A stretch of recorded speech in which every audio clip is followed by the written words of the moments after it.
Hey everybody, thank you. Welcome back. This is Todd Sullivan, co-CEO of Cannabis and Partners, and welcome to today's Canna news break. We have yet another in a series of studies that are being done regarding the use of cannabis and PTSD, especially in veterans. And we did a webinar on this last week. You can find it on the website, cannabisandpartners.com, if you want to check it out.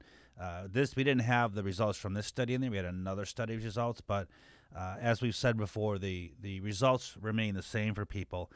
These investigators were with University of Pennsylvania and Johns Hopkins University and the University of Colorado.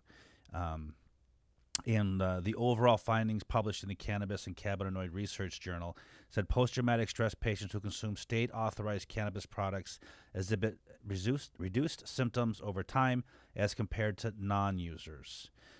This is important because one of the biggest things in America right now is we have an opioid epidemic.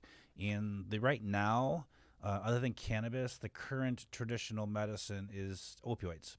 And what we do know is that opioids over a period of time are very addictive, number one, and they tend to make PTSD symptoms worse, not better. People report anyway. What we're finding out now is long-term cannabis use actually works the opposite. It's non-addictive physically, and it works to reduce PTSD symptoms significantly over time.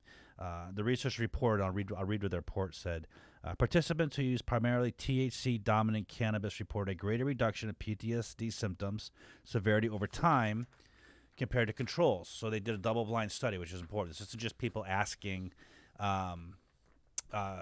someone what they thought, how they felt. This is an actual double-blind study. Cannabis users also showed a greater than twofold rate of remission from their PTSD diagnosis, defined by no longer meeting criteria for a PTSD diagnosis on the CAPS-5, which is an actual medical test that they go through, compared to controls by the one-year follow-up assessment, meaning those who use cannabis had 2 times the rate of remission from PTSD than those who didn't. The study provides evidence that types of cannabis available in the recreational medical cannabis dispensaries hold promise as an alternative treatment for PTSD. The study's primary outcome supports the theory that cannabis should be tested in clinical trials as a potential therapeutic for PTSD. Now, we know it has been overseas because the U.S. doesn't test cannabis inexplicably.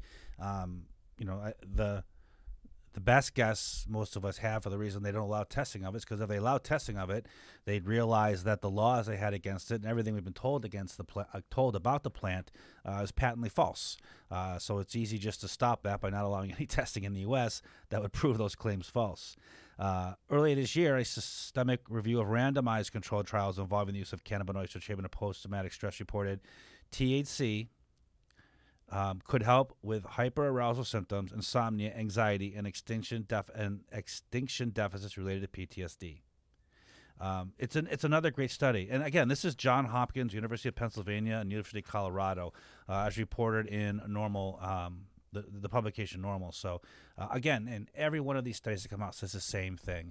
It helps with PTSD. It helps with anxiety. It helps with stress. It helps with insomnia over and over and over. And the beauty about these tests is it's not 5 or 10% of people who report improvements. You're talking 50, 70, 80% of people who are using cannabis for these specific symptoms find relief. And they find relief without using opioids. We have an opioid epidemic in this country. If we can replace opioids with a plant, why wouldn't we do it? So that's today's news break. Hope you enjoyed it, and check back for more later.